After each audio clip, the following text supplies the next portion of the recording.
Hi, Bea. Welcome to GTM Expertise. Thanks for taking the time. Hey Ben, thanks for having me. This is great. So before we get into the topic, which is going to be around unpacking GTM and what companies do right, what they do wrong, we'd like a bit of an intro to yourself, where you've come from, what your career journey's been like to get you to this point. Yeah, so today I run my own product marketing and media tech consulting business. But to get here, I spent over 2 decades cutting my teeth. Really, when I say cutting my teeth, it really feels like I have working for various media technology vendors. I started with a very small technology company out of Stanford-on-Soar, which is in the Midlands in the UK, where I did first line support and then gradually moved on to train people on using the technology, sales engineering, business development, spent some time in APAC, as you know, because we were there at the same time. And eventually working through with larger technology companies, I became the chief market officer at a fairly large tech company after a few years working in product marketing. And now, about 3 years ago, I set up my own business. I continue to work with media technology vendors most of the time, but I provide fractional services, and that can range from marketing strategy, content development, sales enablement, lead generation. And all these services are typically part of a wider go-to-market strategy. And so I feel that all those years working for technology vendors in different parts of the sort of workflow or supply chain for their clients has really helped to get to where I am today. That's awesome. That's brilliant. I mean, I can attest to that too, I guess, in terms of being in the field and all those different roles really help shape your understanding of what it means to be a vendor, I guess, and what it means to have that vendor customer relationship and see how each part of that group, I guess, that interacts with your solution works out, and how that sort of plays out from a business perspective. Yeah, but I think also you get to see how buyers work fairly closely because you spend so much time with clients in the field. You understand the procurement process, you understand, how from a need they go on to trying to find a solution in the market. And therefore this gives you a total different view for how you actually should go to market with your solution, whatever that is. So yeah, I think that's why cutting your teeth, it's really meaningful because when you are, just imagine, as I'm sure you were as well, in a small room in Vietnam in a public broadcaster meeting, where language is a massive barrier, and to try and understand what their needs may be, you have to really dig deeper. And so I think that's what really gives you that edge to understand, well, before we launch, this is all of the different steps we should follow for a successful go-to-market. Awesome. Yeah. That's great. Thanks for the intro. So we'll get into a little bit about go-to-market and what it means, I think, because as we all see a lot of different definitions out online, we've also interacted with different companies who have run go-to-market very differently. What does it mean to you? And how does that sort of translate into a startup or a company is looking to do go-to-market? How should they think about what go-to-market means? Yeah. So one of the things I felt pretty early when I started to hear people talk about go-to-market was that it just meant so different things to so many people. And also it was a very vague term. It's like, well, what exactly does it mean, go-to-market? For this person, it means X, and for this person, it means Y. And everyone just seems to use the term very freely, without necessarily helping me understand what it meant. So I decided to formalize my product marketing training. I did a year and a half course and trying to really put some structure to what I was doing in a fairly informal way at work every day.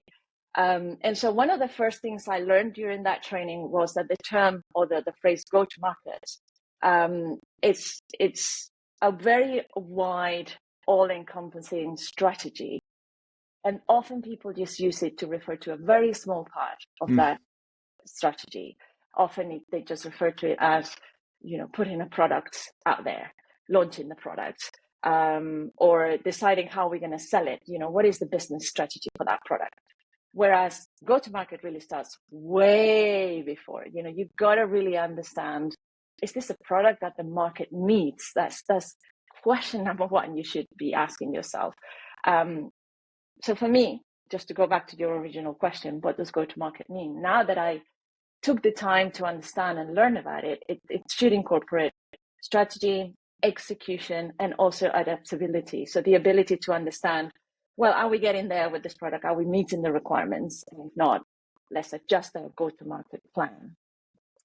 So I think it is a mindset, but also a set of tools. And as you know, I'm a super structured person, and this is why having a good framework for any sort of go-to-market strategy is really important. Yeah. Absolutely. The other thing I think is important for those who are learning go-to-market for the first time, or they're in a startup and are wondering what this all means, is that it's not a one and done, right? You don't sort of set your go-to-market strategy, put it in a locker, so to speak, and maybe dust it off in 3 years' time and see how you did. Like it's a living, breathing thing, right? And I think the inputs to that are the customers and your conversations and everything else in the market. But like, how do you see it in terms of that? Like, I guess, evolving. I see that every day now. I work with a company that, 3 years ago it was a startup. Today, I think we are a scale up. And we started this year looking at our go-to-market plan again. Right. every year we sort of take a step back, and sometimes that means completely reframing your messaging, or completely reframing where you position yourself within what industry. If it's not working, or if it's working well in certain part of the industry, that is where our focus should be. Our focus should be. And so it's really interesting what you just said. The go-to-market should be fairly recursive. It's like it is not done.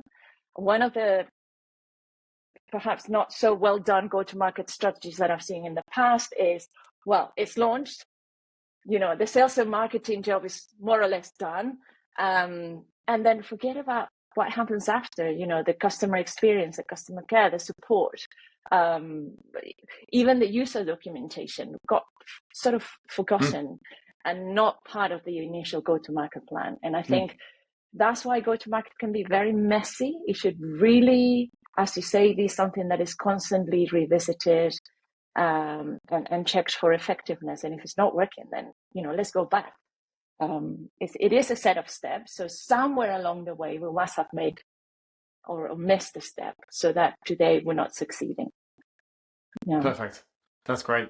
And then in terms of some of the lessons we like to share here is, and you've had a huge amount of experience here, so I'm really interested in your input on the kind of common mistakes where we're about kind of putting that out there. We've all like learned the hard way, if you like, and failing hopefully fast and cheaply.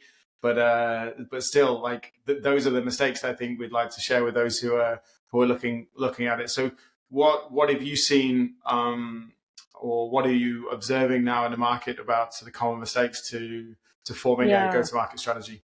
I've seen a few. It's interesting. But before I go on to that, I just wanted to pick on something you just said. The failing fast and cheaply. I think that's really dependent on the company size or on its agility. I've seen go-to-market plans that have failed not quickly and not cheaply because the company is just not agile. You put a plan in place and you execute it sort of blindly sometimes because everyone is sort of convinced that this is the right thing to do, and nobody is they're too busy to step back. And so I feel it's important to focus on what the ultimate goal is, and then to keep an eye. And if we're not meeting that goal, then stop and revise. Unfortunately, because that's not done, as I say, I've seen some not so agile companies fail strepitously. I don't know, is that a word in English? We'll take it. Fail. That's fine. It is a word in Spanish, believe me. So fail in such a way that it's really difficult to recover and certainly not cheap. Yeah. So typical errors that I see, it's the first one is to have everyone align on what it means to go to market. You may have management thinking that it's launch. That's what I hear the most. Go to market is about launching the product. Just that phase. We've been working. I've had people come to me and say, we've been working on this product and it's really almost ready to go live and we want to launch it. So we need marketing strategy and we need pricing and we need to position it and message it. And I'm like, okay, what is the research you've done? Have you looked at the market fits?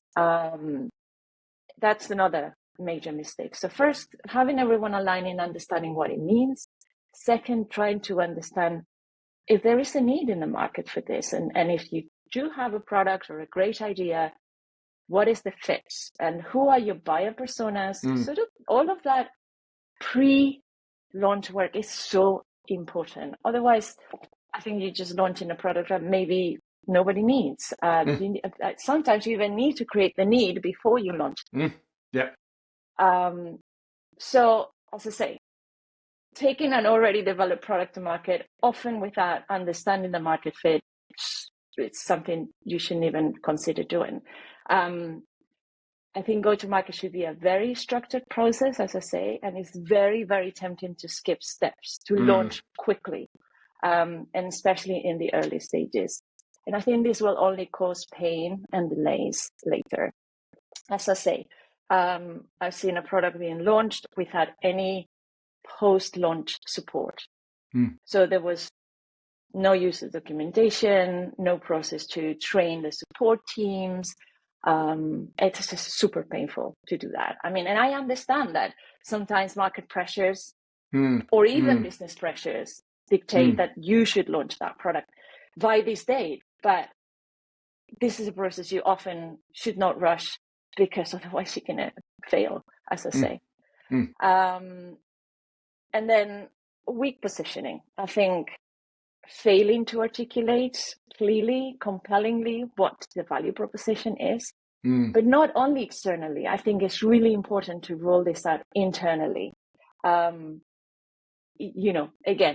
you try to create a marketing strategy and a plan, but if your folks are not speaking the same story, if you don't have that story well aligned, well clear, then it's really difficult for anyone in the company to tell the story or to represent what you're launching.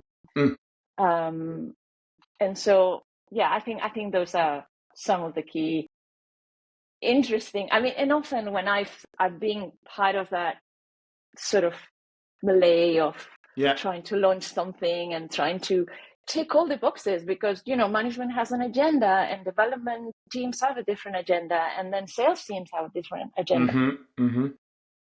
It's an interesting place to be, and often you have to amend what you didn't do in the first place, and often that can be very messy. That's brilliant. I like the alignment piece. I maybe if I paint it out for probably an extreme case, but this could be where sales is planning on selling to an enterprise group of customers. So, larger size tickets, longer sales cycles, etc. Marketing's going after sort of small to medium businesses at volume. And then the product team's building a product for European language only, whereas the rest of the company thinks they're going global. I guess that's an extreme case of how things can go, but there are micro parts of that where the product team's so focused on the product that they think they're building for this, marketing thinks they're going for this, and sales thinks they're selling like this, and you've got this disaster of an alignment, I guess, right? Yeah, and I mean, it sounds extreme, but it's not unusual, to be honest. I mean, to try, as you said, defining your buyer persona, defining who your target clients will be, should be done way early, and then again keeping everyone aligned. In my experience, founders will focus on validating the market fit and the go-to-market plan, but the marketers will need to focus on differentiation and the sales leaders on execution. So with that in mind, that's what your go-to-market plan needs to deliver.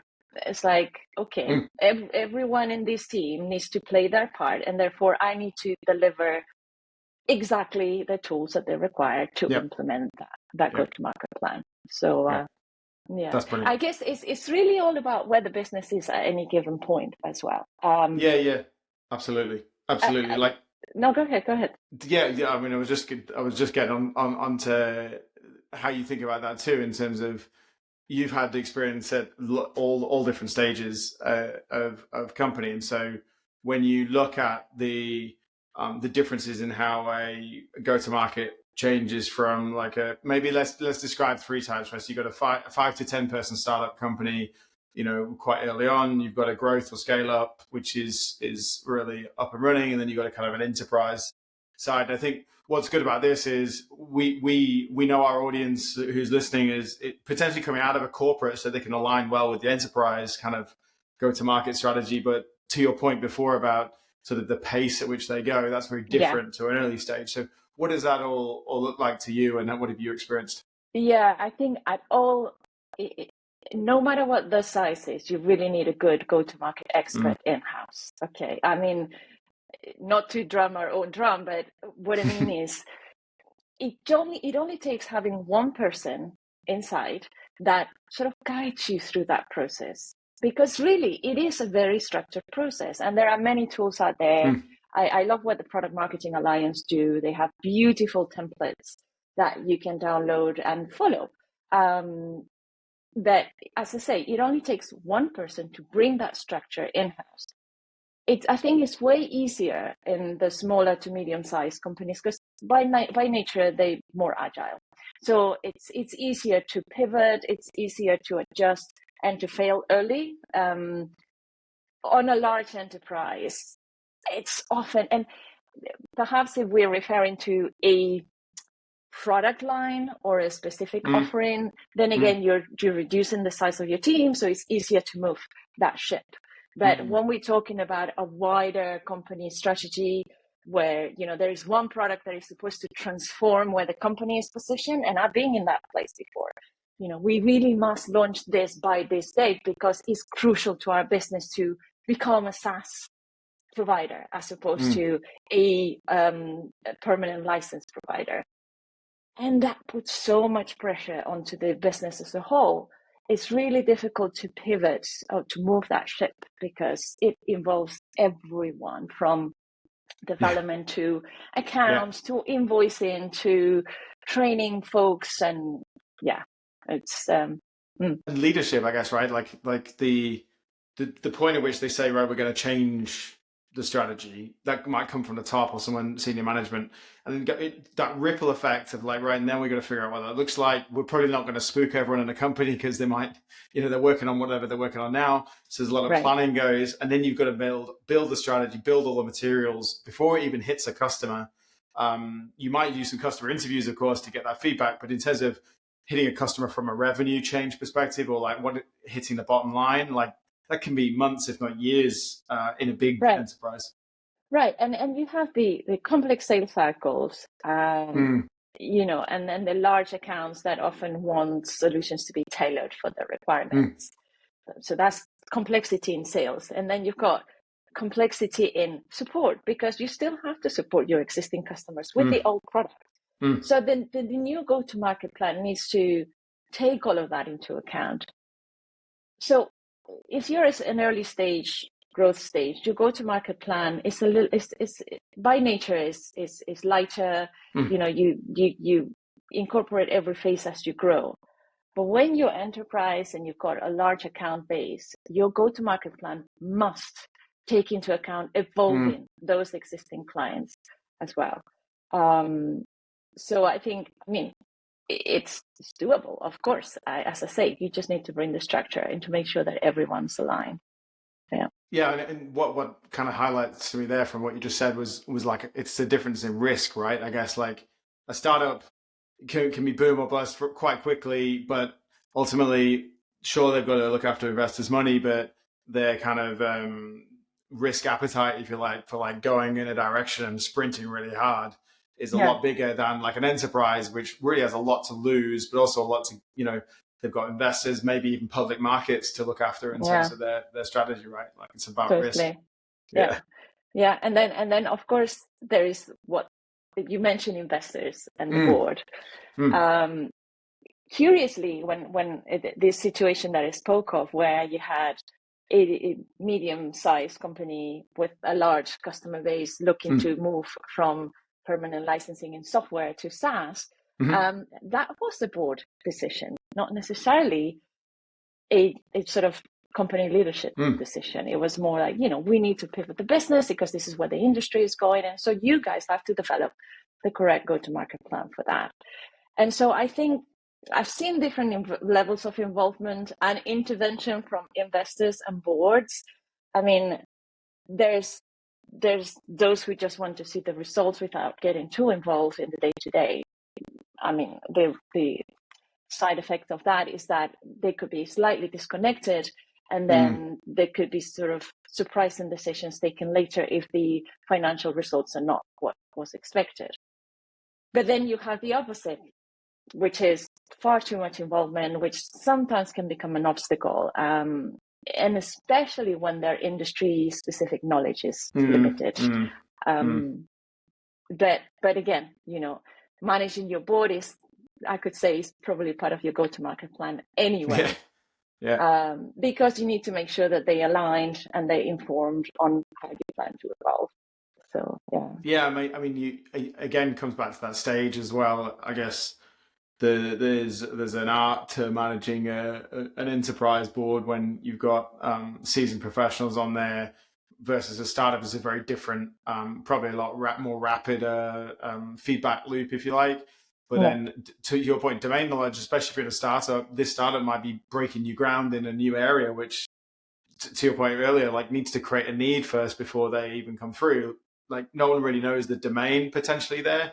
There's not a lot of track record, but I guess the investors have a track record in hopefully sort of tech investments who can help structure it. But there's a tension there, I think, right, between the founder and the investor and how much they get involved or not. The money is obviously important, but there is a yeah. tension there anytime you receive. And I think one of the temptations always is to try and scale prematurely, Mm, even before the business has a solid base. yeah. I mean, sometimes you have good boards and good investors that can bring experience from doing it before, but it is not always the case. And again, scaling prematurely could be, it often can succeed, but there are situations where it can be problematic. Yeah.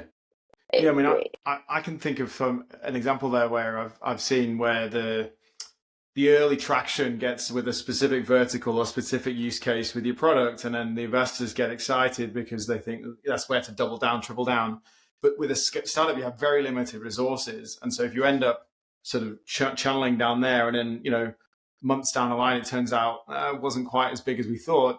You've now got all this work to shift back, and there isn't this kind of deep bench of resources to help you do that. The other thing I've seen, interestingly to what you say, is that unfortunately the competition doesn't stop either.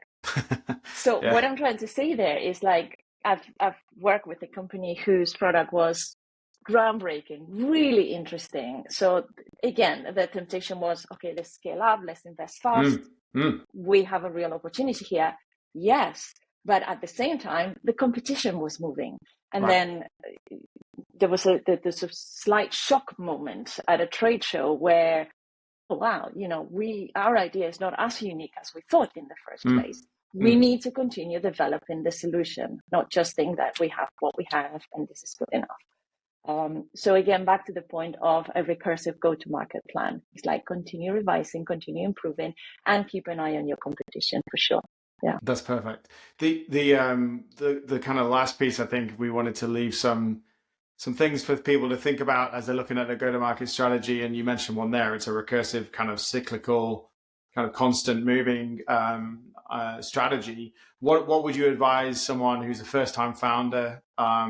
I'm painting a picture. Maybe they're very, very highly technical. They've created something incredible on the product side, but they don't really have a sense of go-to-market strategy themselves. Maybe they're going to bring that in. Doesn't really matter. What's the key? What sort of advice would you give them as they're looking to do? Yeah, so for real startups, I think sometimes the problem is to have enough resources, right? So if you're really short on resources and you cannot bring your go-to-market expert yet, I mean, I think you should eventually, but if you can't, go find some really good resources out there. As I say, Product Marketing Alliance is my go-to-market place. I love it, but there are others out there that can provide you with, easy downloadable resources to follow a very structured process. And follow the process. I mean, even if you think you can skip some of the steps, do your market research, understand what's there, what gaps exist, what can you offer that others haven't, and check industry and analyst reports. Really interesting, because then you can get some intelligence as to how your product is going to sort of tick certain boxes that others don't do, and understand the competition as well. And then build alignment internally, everyone across the business, from even if you think they don't have a play in the go-to-market plan, they still will eventually. They could be not only sales and marketing, but customer success, anyone with an external facing role, because they need to tell the same story. Everyone needs to be aligned. Even if they don't have a customer facing role, a developer may end up speaking at a conference. That's really important that they know what we're all doing sort of as a go-to-market strategy. And then I think my last one would be to develop a thick skin, really. One thing that I often hear from founders and from startup, those that are working for startups, is that it's a roller coaster. One day you feel like you're doing all the right things, and the next you feel that you need to change it all over again. But I would say, be patient, trust what you're doing, trust on your plan, trust your plan. But then do analyze regularly and adjust course where needed, because I think it takes time for a go-to-market strategy to yield results. So I'd say trust in what you're doing, but also keep an eye on the results. And there's lots of data analytics tools these days to help you with that. So yeah, I think Perfect. Those would be my bits of not advice, but my suggestions to make it easy and flowing. Fantastic. That's great, Bea. Thank you very much. Your wealth of experience and breadth of knowledge is super good to share this with everyone. Thanks for spending time with us here today, and look forward to seeing you soon. Thanks, It's Bea. lovely chatting. It's lovely chatting to you, Ben, and thank you for the exchange. It's been really interesting. Excellent. Good. Thanks a lot. Bye-bye. Bye-bye.